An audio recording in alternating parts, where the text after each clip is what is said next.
There we go. Try this one more time. I am the host. Okay. Okay. I apologize to everyone. The Zoom has been working for us forever, and now it's giving us headache. Rabbi Becher. I'm sorry. This It counts keeps as throwing your me off the meeting. I get on the This- meeting and it keeps telling me, and then it ejects me after 2 minutes. But this counts as your 6th lecture now, so you're done after this. No, I'm sorry. I've been teaching on Zoom for 6 months. It's the first time this has happened. Maybe It keeps throwing me out of the meeting after a minute.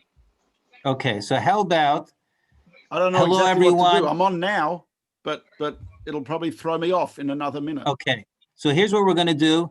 We're going to give this one more shot. It's the first time Zoom has been acting like this before. Maybe Hungarians and Australians don't mix. It could be. We're going to do our best. And I thank everyone for coming off and on again. I want to thank Rabbi Becher for coming before we both get thrown off again.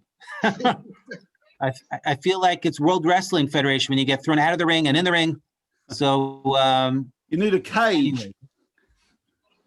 anyway. Are you spotlighted, Rabbi Becher? No.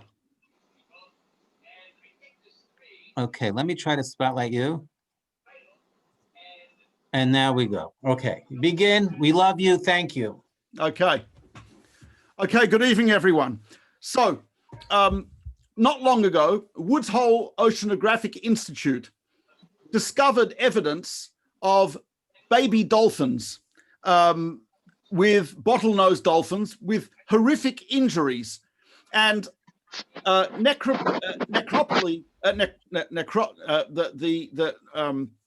necropsies found that the injuries were caused by adult dolphins.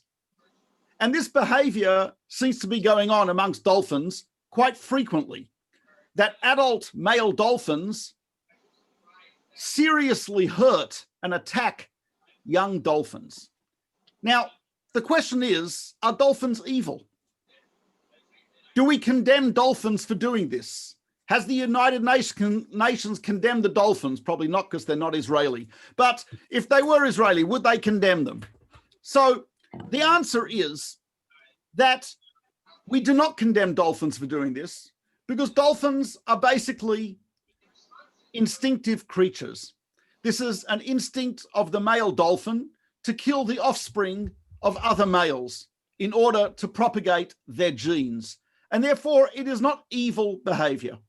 It is instinctive behavior. In the same way, we do not have protests against whales, even though whales are the greatest mass murderers of the sea, eating plankton and shrimp and prawn, etc., by the thousands, herring by the thousands, and yet we do not condemn them because they are creatures of instinct, even though they are intelligent creatures. We do not condemn them. And so what I would like to discuss is, what about the human being? Charles Dickens very famously pointed out that the human being, as he pointed out, this is in Bleak House, where he has a character who says the following, Harold Skimpole. He says, "I ask only to be free. Butterflies are free. Why not me?" There's a famous movie and a song, Butterflies Are Free. We would say, however, that butterflies are not free. Butterflies do what butterflies have been programmed to do by their genes. That is it. I'm not sure exactly what butterflies do, but whatever they do, they've been programmed to do so. Human beings are unique. In fact, we are even greater than angels. One of the terms for angels in Hebrew is chayot HaKodesh. What does Chayot HaKodesh mean? Literally, it means the holy animals. That sounds like the Yeshiva University football team, the holy animals. But we don't actually have a football team because we'd get murdered. But in general, right, the angels are called animals because they don't have free will either. And so when God describes Adam in Genesis, in Bereshit, God describes Adam as ke'echad mimenu, one of us, lada'at tov v'ra. He is like us, he's like God, in that we know and can distinguish between good and evil. And that is something which is quite uniquely human and something which we experience. We experience free will when we make decisions. We not only do experience the making of decisions, but we also experience struggle in why I'm making this decision versus that. Why am I voting for this person? Because I went to college with him, or because I agree with his policies, or because she's a nice person, or whatever it is, right? Then we struggle with the motivation for our decisions, which means we are really struggling with free will on a regular basis. We do not sit at a restaurant, the waiter says, "What would you like?" And I just sit there waiting for determinism to say what I want. No, I will decide. I want the steak or whatever it is. And indeed, the Torah tells us in Deuteronomy, and it says, what does God want from you? Only one thing: fear of God. And what that means, the Talmud expands on that, and the Talmud says that everything is in the hands of heaven except for the fear of heaven. What does the Talmud mean by that? Everything meaning external circumstances of my life, my place of birth, my family, my physical makeup, etc. These are beyond my control. They're beyond my control. But one thing is in my control, and that is my moral decision-making process. But that, when we say only one thing, that's a lot. That is a massive amount. And the Torah tells us, again in Deuteronomy, God says to the Jewish people, I have placed before you life and death, good and evil. And I tell you, choose life. So Maimonides, not only does he say that we have a choice of what to do, but Maimonides actually describes free will as the choice of what to be. Free will is the decision of who I will be. There is a fascinating Rashi, of course, the great medieval commentator from Troyes in France from the 11th century. So Rashi comments on a verse in the Torah. It says when the Torah begins the description of Noah, who built the ark, right? The Torah says, these are the children of Noah. Noah was righteous, complete, walked with God, was a great man. And then it tells me he had 3 sons, Shem, Ham, Yafet. Interesting, Rashi is bothered by the fact that the Torah begins by telling me, these are the children of Noah. Instead of telling me his children, that it deviates, it takes a detour into discussion about the righteousness and the greatness of Noah. It's like the Torah says, these are the children of Noah. It should tell me his children. Or it should say, Noah was a great righteous man. These are his children. Instead, the Torah does it in a weird way. It says, these are the children of Noah. Then it tells me Noah was righteous, was a complete man, walked with God. And then it tells me the names of his children. So Rashi says something fascinating. He says, the Torah tells us this because, he says, the primary children of Noah are his actions. In fact, the actions of Noah are his children much more than his actual kids. He says, Noah, if you're telling me the children of Noah, you know what the first child of Noah is? Listen to the Hebrew. Ele toldot Noach. These are the children of Noach. Noach. The first child of Noach was himself. Because you see, and Maharal of Prague explains this in a very profound way. He says, your child, no one person can ever say, my child. The best you can say is our child, because there is the mother and father and God. And each has a partnership, a share in that child. You can never say mine. And not only that, but the child is independent, may look like you, but is independent. She's independent. On the other hand, he says, your actions are completely yours. No one has a share in them. Your decisions are yours. And so therefore, you've actually created yourself. In the words, there's a great country western singer in the United States, Reba McEntire. I'm sure you have not heard of her in Canada. Reba McEntire has a line in one of her songs. I will not sing it.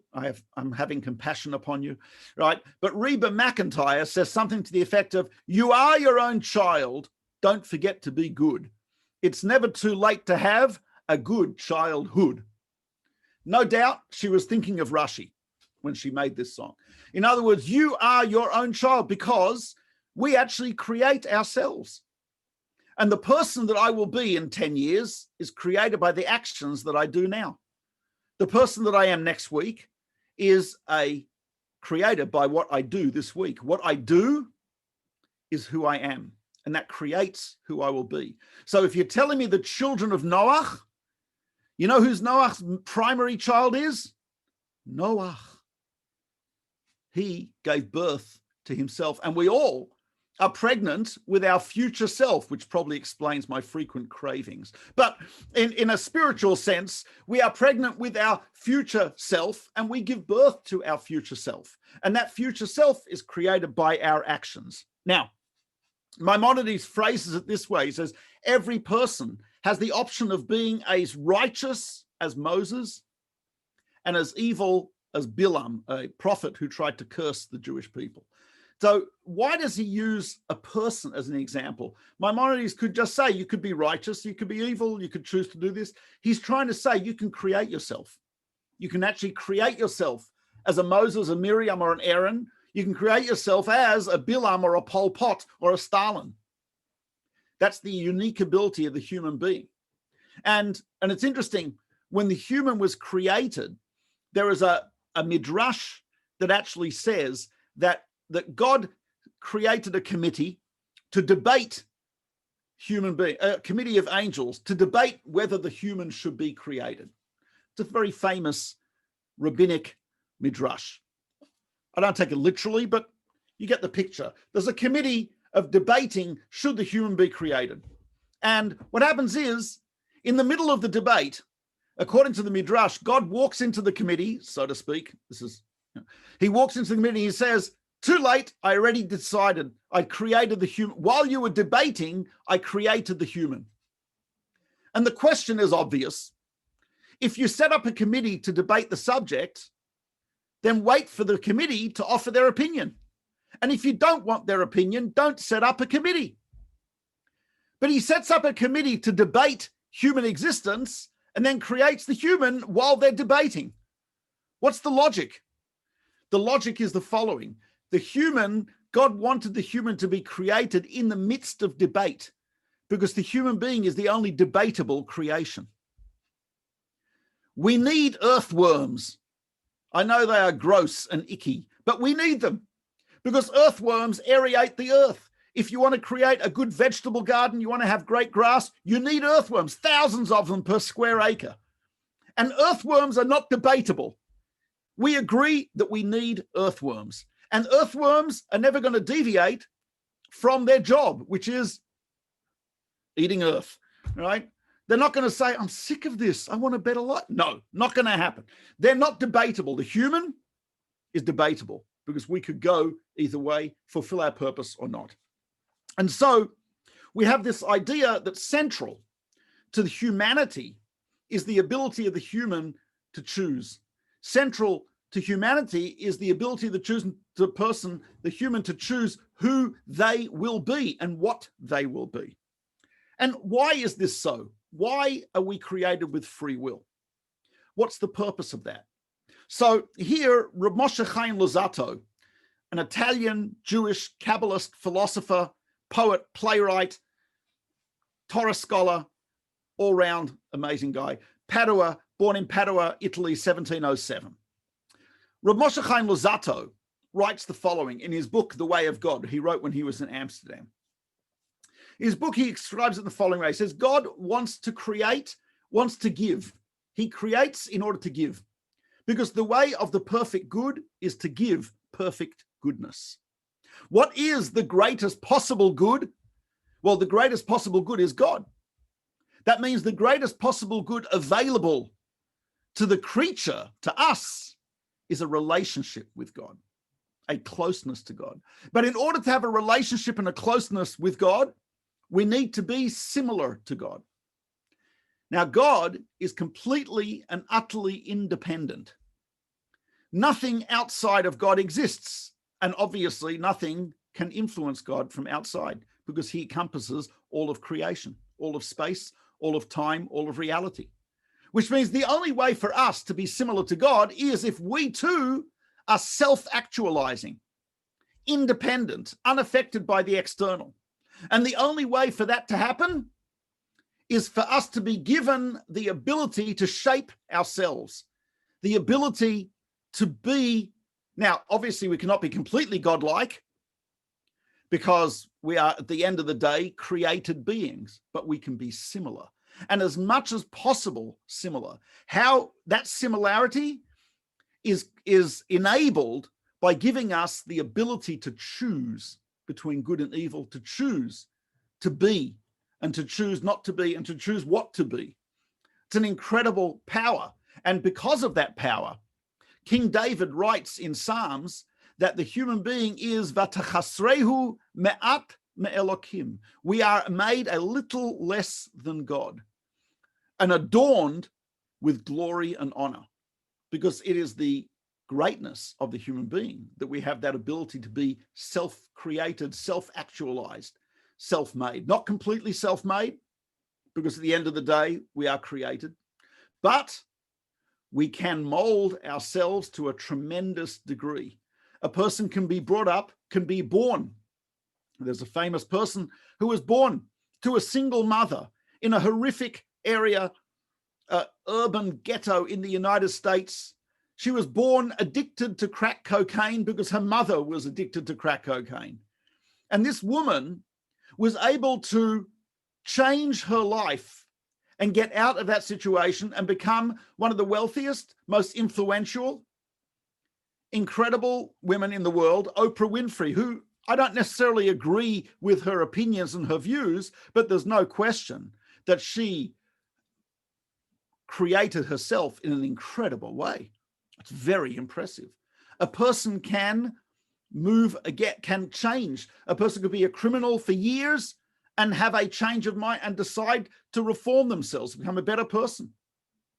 A person has that ability, and it's incredible. And to put it in the words of a contemporary Jewish philosopher, Jeremy Kagan, in his book, The Choice to Be, he writes the following: the Creator cannot create our self. Self cannot be given, for then it is not self. We must create it through our choices. Then we come from ourselves and stand as individuals before God, able to relate to him as the other. Because if he would create me and create myself, I would not be other. I'd be him. Only in the act of creating from ourselves is there personal being on a level distinct from the Creator, allowing, therefore, the possibility of the Creator giving. For then there is someone to whom to give. So we see that free will is not only necessary for the idea of morality, because obviously if an action comes from outside of myself, I'm not responsible for it. If an evil hypnotist I went to help me with biting my nails because I don't bite them enough. So, and this evil hypnotist hypnotized me that at 10 o'clock tonight, my hand will shoot out like that. As soon as it turns 10 o'clock, I did not know this. I'm standing at a friend's house and he's showing me his beautiful Ming Dynasty vase that he just bought from Sotheby's for a mere $1.2 million. And I say, oh, that's very nice. 10 o'clock, bam. Smash it to pieces. Am I legally liable? Could be. I don't know enough about American law to say if I'm legally liable. Morally, I am not liable, because morally speaking, the source of that hand shooting out at 10 o'clock was the evil hypnotist. He is liable, not me. That action is not my action. But things that I decide, those are my actions. And the person I become as a result of those decisions is indeed self, and is indeed really me, and is indeed someone who can have a relationship with God, because I am the other. I'm self-created. God allowed what we called tzimtzum. He allowed a certain level of vacuum of freedom for the human being. He made a space, so to speak, for the human being to not only exist, but to create, and by the same token, to destroy. But His plan is that we should create. That is the idea here. And that is the essence of free will. And obviously, I think you understand that a life absent of free will is not a meaningful life. A meaningful life, for example, right, is not the life of a rat in a Skinner maze. I remember my wife, when she was doing graduate work at York University in Toronto. So she had a lecturer who said, you cannot call them rats. They are non-human animal research participants. So, but the life of a non-human animal research participant, who you tend to dissect afterwards, is not a meaningful life. It presses one lever and gets electroconvulsive therapy. It presses another lever and it gets food pellets. Obviously, unless it's a really weird rat, we'll be pressing the food pellet lever, right? So the idea of a life that in which there is action, reaction, right, so to speak, in that way, cause, effect, etc., that's not a meaningful life. A meaningful life is a life where there's doubts, ambiguity, and I might make the right moral decision and lose the business contract. I may make the evil moral decision and gain profit from it. I might be polite when I'm driving, right? Maybe a Canadian driver at the Lincoln Tunnel in New York where there's 8 lanes going into 2 and he's saying, go ahead, go ahead.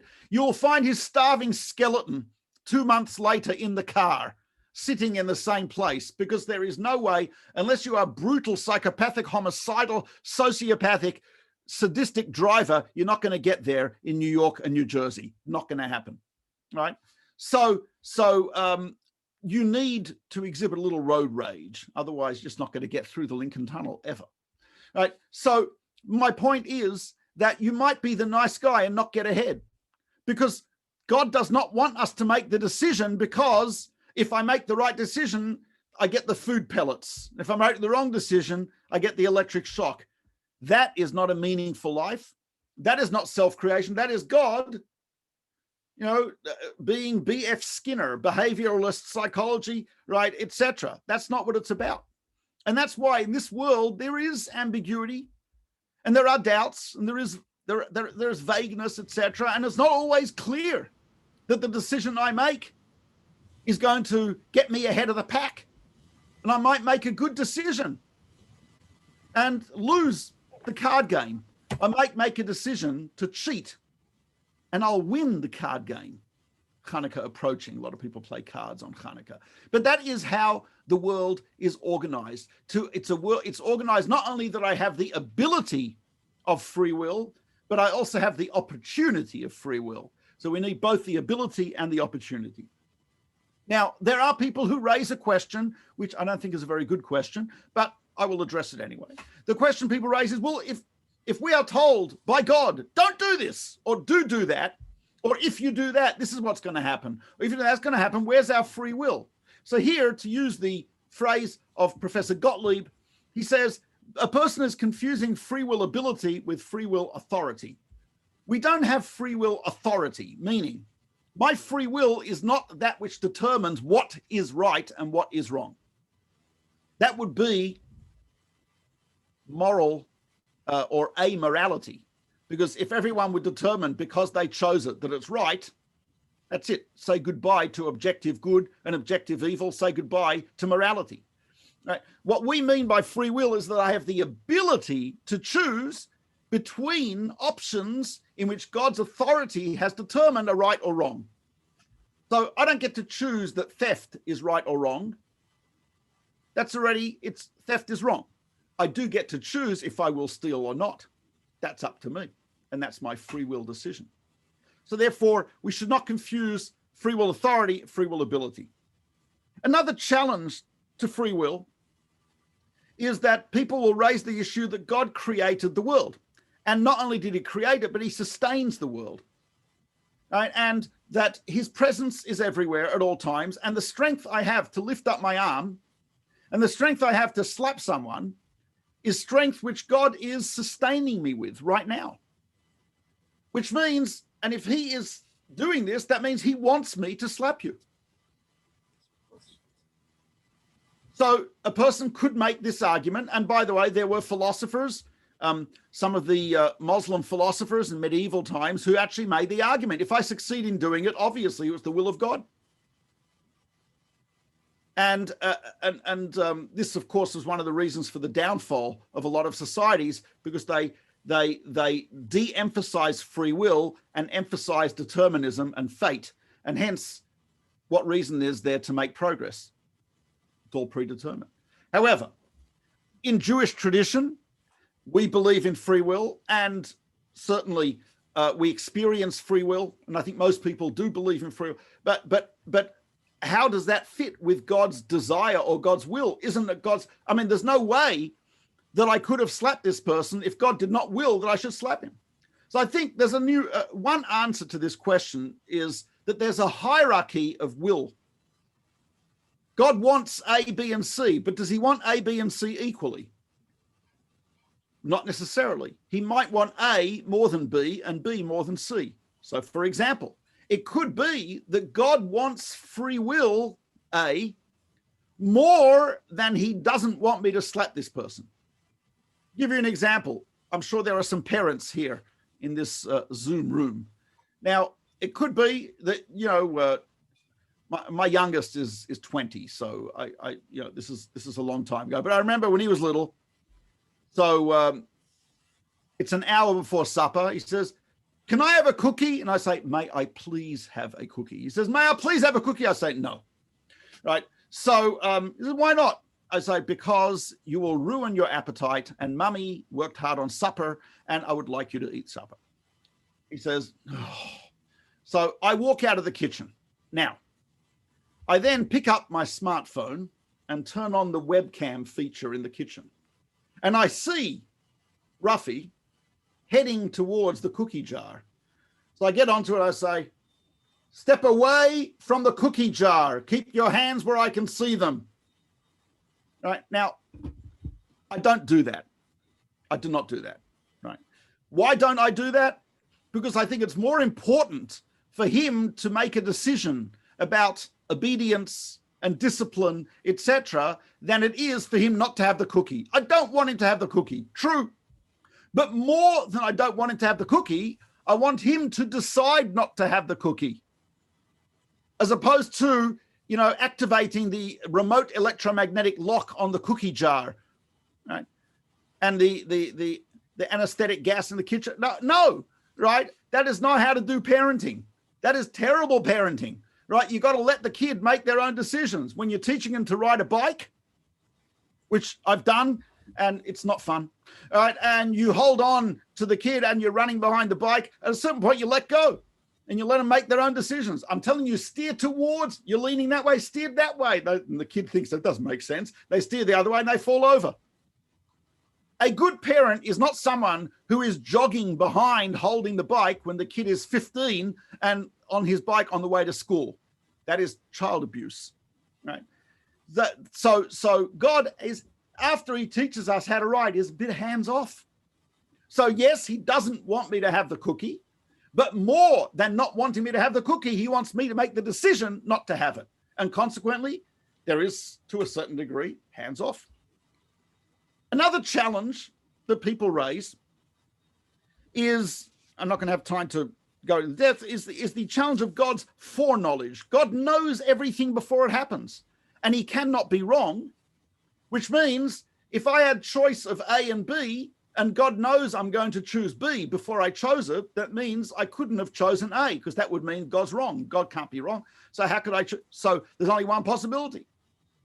So there are a few responses to this. The simple response given by the Ravid, Rabbi Avram ben David of Pasquare in France in the 13th century, he writes that, yes, God does know it, but he withdraws the control of his knowledge, and he does not allow his knowledge to impact my action, in the same way that I might know that when offered vanilla or chocolate ice cream, I know my grandson will choose chocolate.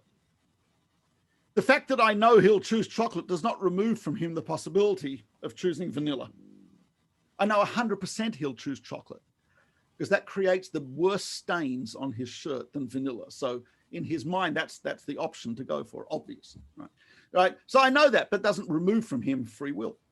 That is one response. Another response is by Rav Moshe Almoshnino, another Spanish scholar, medieval scholar, who says that, look, he says God's perception of time is such that he sees all of my life as a nanosecond, instantaneous. Not only my life, but all of the 14.3 billion years of this universe, God sees as one moment, just like that.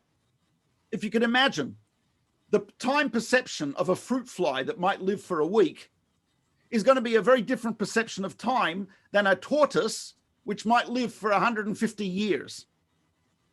And a tortoise, which might live for 150, I think they found one recently, 200-year-old tortoise, right? If the tortoise of 200 years, it looks as at a day in a very different way than the fruit fly does. And let's say a tree had consciousness, like something out of the Lord of the Rings. So you have a Joshua tree in California that's 5,000 years old. Its perception of time would be radically different from that of the tortoise. If you can imagine that a star, which is, let's say, 12 billion years old, could have a perception of time, its perception of time compared to that of the fruit fly would be incomprehensible. God is above space and time. God is beyond all of time. Time is a ratio of change in the physical world. God is beyond that, which means his perception and his understanding of all of it, we can't even understand what it means, but to a great degree, what we mean is that he sees everything in one shot, which means when does he know that I will choose this? When I'm choosing it. It happens simultaneously, and hence not a contradiction to my free will.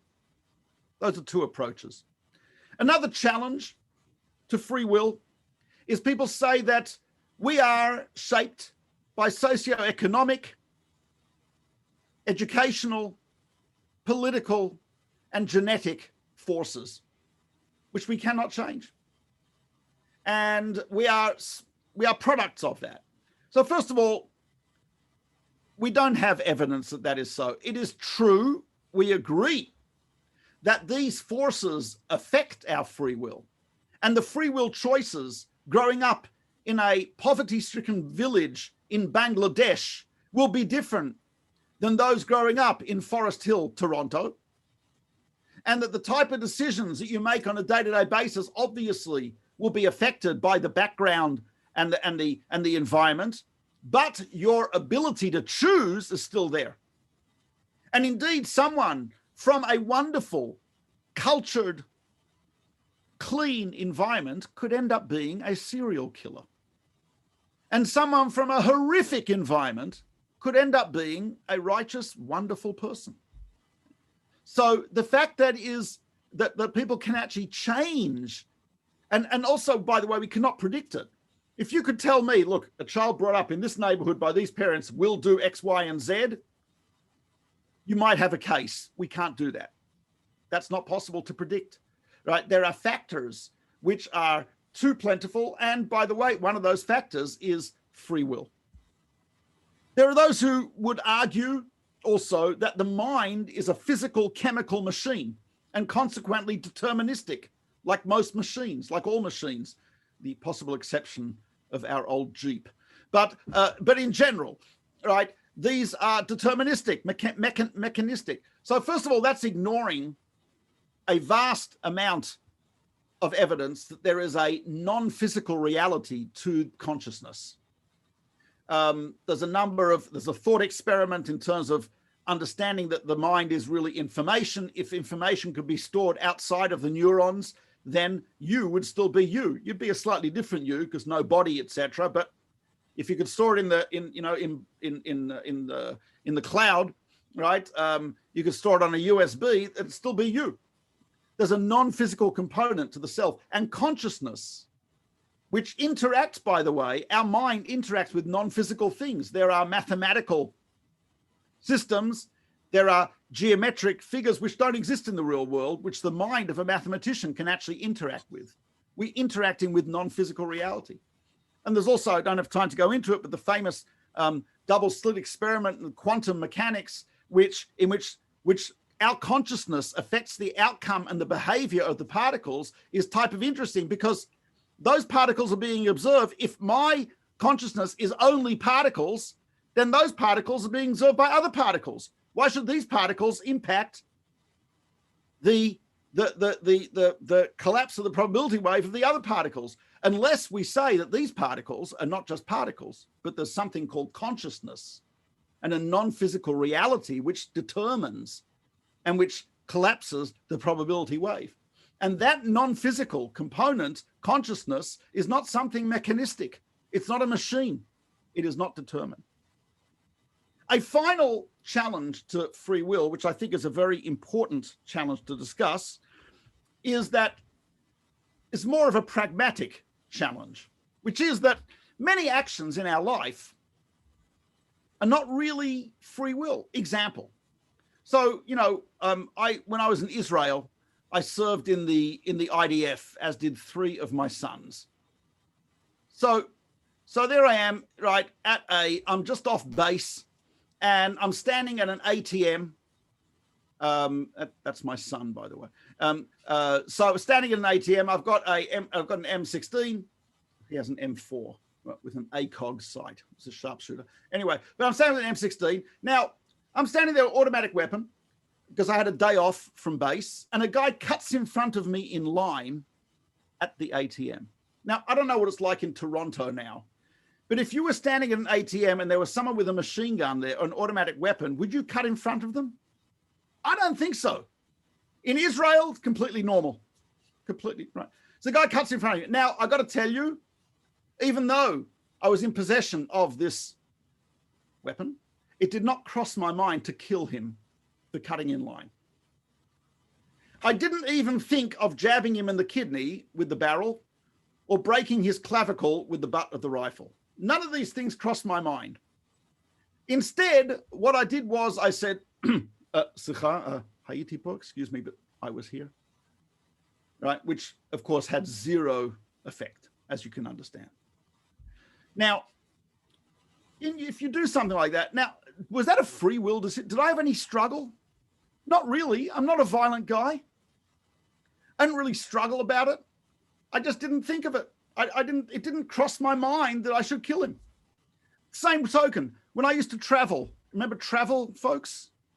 There used to be things called planes. So I used to go on the plane, and they'd come over to me and say, excuse me, sir, they always offer the kosher food first in order to exacerbate anti-Semitism. So they say, did you order kosher, sir? And at that point, I experienced no struggle whatsoever. I automatically say, yep, I ordered kosher. Now, was that free will? So some would argue that's not a free will decision because I didn't have a struggle. You only have a struggle when you have free will. And if there's no free will, there's no struggle. Or rather, if there's no struggle, there's no free will. So if you think about a lot of the decisions we make are indeed automatic and sometimes bad decisions, meaning I didn't realize this is prohibited. No one ever told me this. I was not informed. I didn't think about this. So I do it and it's wrong. It's the wrong thing. It's immoral. So what happened to that? So here, I want to mention a short idea from Rav Eliezer Dessler, a great moral philosopher, early 20th century from Lithuania. Later on lived in England and then in Israel. Rav Dessler says this. He says, no two people have the same free will. He says there's a sliding scale of free will, meaning, right, I might be at the bottom of the scale. Someone at the bottom of the scale might be struggling with something like murder. A little higher up, someone else is struggling with theft. A little higher up, someone else is struggling with how to fill out the scholarship form. A little higher up, someone else is struggling with something a little more abstract. On the highest level, someone's struggle is, how can I best distribute this money to charity? Shall I give one lump sum to one needy cause, or shall I distribute a whole bunch of small sums to different causes? Now, Rav Dessler says at the bottom of the scale, you know, the person's decision is between the lesser of two evils. There are some people who are unfortunately living in a situation where most of their decisions are the lesser of two evils. Well, this is bad, but this is not as bad. Let's go for the not as bad. If such a person makes such a decision, that's good. Not objectively good, but it's certainly better than what he should have been doing, what he could have been doing. There are some of us who are deciding between good and bad, good and evil. And there are some who are living on a plane where all their decisions are between good and better than. How I distribute my charity is not a question of good or evil. It's good and better than. I could do it by distributing small amounts to a lot of people or one large amount to a needy cause, etc. Both good options, but one's better. So Rav Dessler says that's what he calls the nekudat habechira, your point of free will. And indeed, we would agree with the social scientists that where your point of free will starts, that is indeed determined by your environment and your genes and your socioeconomic background and so on and so forth, definitely. But where you take that point of free will, that's up to you. And there are two ways to change that: evolution and revolution. Evolution is that every time I make a decision in the right direction, it type of like moves my point of free will a little higher up the scale. And it'll be a little easier next time to make that decision. That works both good and bad. So every decision I make, aside from the individual case or situation in which I make that decision, it also has a global effect because it moves me, my point of free will, in one direction or another. If you can imagine a gang member in Newark, New Jersey, which is not far from where I live, a member of an American youth group known as the Crips. And he's walking along near his, I'll put this in American street youth language, he's in his hood near his crib, and he sees a member of the opposing gang standing near his house, his crib.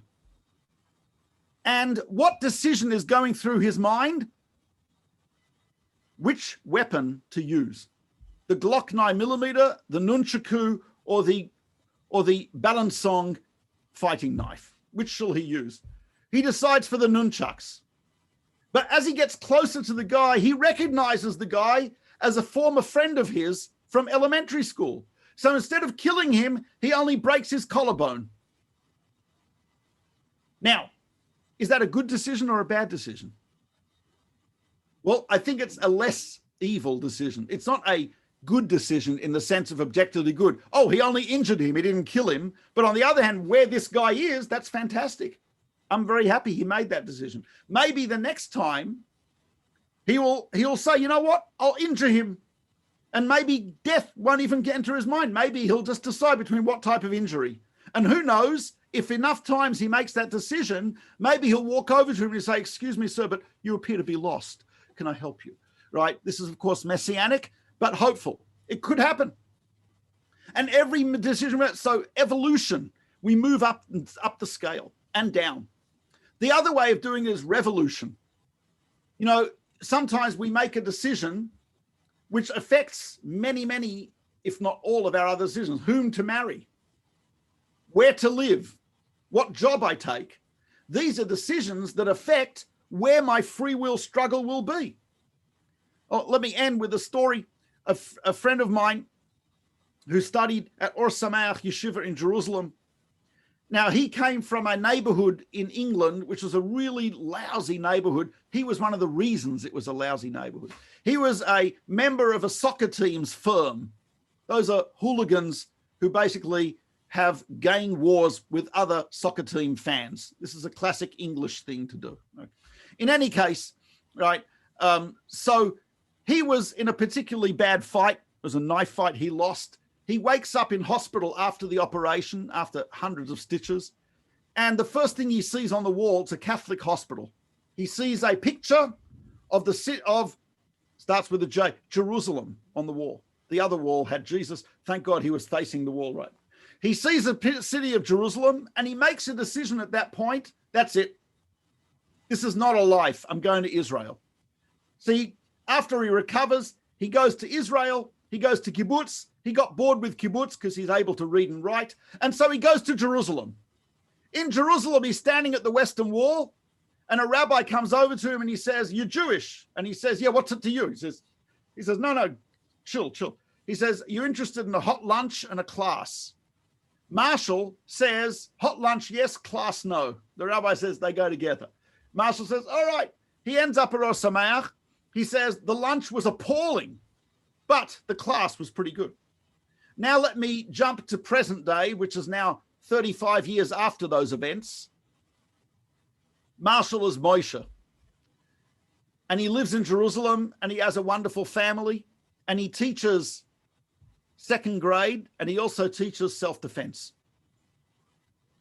So Marshall made a few decisions out of the ghetto to kibbutz, kibbutz to the kotel to Or Sameach, and boom. So one can move their point of free will. And let me end with a beautiful and enigmatic statement by Rav Nachman of Breslov, famous Hasidic master in the 19th century, great-grandson of the Baal Shem Tov, who once said the following. He said, "The reason we have been given free will is in order to eliminate our free will." What he meant by that is unclear, but I'll tell you what I think he meant. What I think he meant is we've been given free will so that we can move our choices up and up and up the ladder until it looks like we don't have free will. Why? Because all of our choices are between good and better than. We're never choosing between good and evil. We're never choosing between the lesser of two evils. We're always choosing between good and better than, which means for anyone lower on the scale, they'll look at us as, this guy's got no free will. But he says, indeed, our job is, our purpose is to keep moving higher and higher and higher and molding the self until we become a person whose choices are always good, sometimes better than, usually better than. And that's the basic idea here. So that's it for the class this evening. It has been a pleasure. I'm sorry about the technical difficulties beforehand. No doubt there was interference by Vladimir Putin into this Zoom class because he recognizes how important it is. Either that or the Chinese Communist Party. But again, clearly it was not my fault. That's obvious, right? So anyway, yes. Rabbi Becher, thank you so much. It was amazing. Rabbi Becher is actually speaking next Tuesday on Kabbalah, and then actually the following Tuesday we're gonna shoot to something totally different, which is a tour of China and a slideshow, and everyone's gonna order in Chinese. So thank you so much, Rabbi Becher. If there's anyone that has a question on the chat, you'll go ask the question. But I thank you so much. If you can just for a minute, it was free will and purpose to life. And I'm just wondering if, I know you mentioned sort of in the beginning, you sort of meshed those ideas together. People came on a little bit late, but if you would just have to answer the question, what is the purpose of life? So the purpose of life, a brief recap of that beginning idea. If anyone else has questions on the, put them on the chat, but we can just end with that question. I know some people came on late. The way we understand it, the purpose of life is to create a self that is as similar to God as possible, to become nothing less than godlike. But how we become godlike is by choosing to be, meaning the choices we make that create the ethical self, that create a self that imitates God. That's really the purpose of the world. So the purpose of our life and of creation is indeed the exercise of free will, because that's the only way we can be self-created. God created us with potential, and he wants us to realize that potential. He wants us to actually be like him and be self-actualizing, independent. The only way we can do that is through free will. And through that, we will then have a relationship with perfect goodness, which is God himself. And that perfect goodness can be, some levels of that can be obtained in this world during this life. We don't have to wait. All right, Becher, thank you so much. Again, I apologize for the technical difficulty. I thank everyone for coming. If everyone can just, I think you can unmute yourself and say goodbye to Rabbi Becher and I. Thank you so much for coming. Great to see you all. Have, Great I see lecture. some familiar faces 20, and 30 names there. people. Baruch Hashem, at the height we had around 85 people. And really, it's because of your amazing words, Rabbi Becher. Thank you so much, everyone.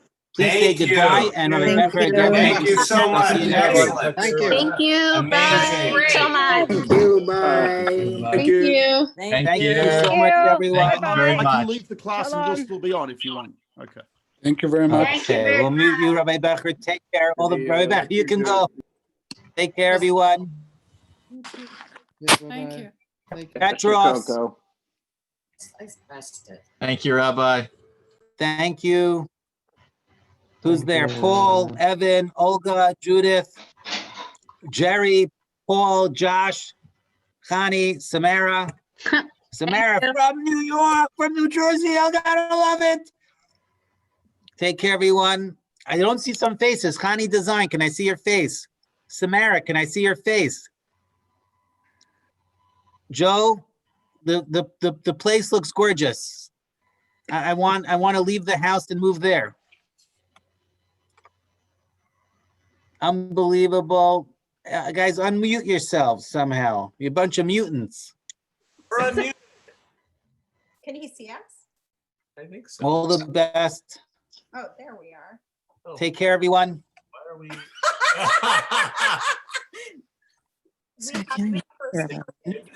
Heather. Hi.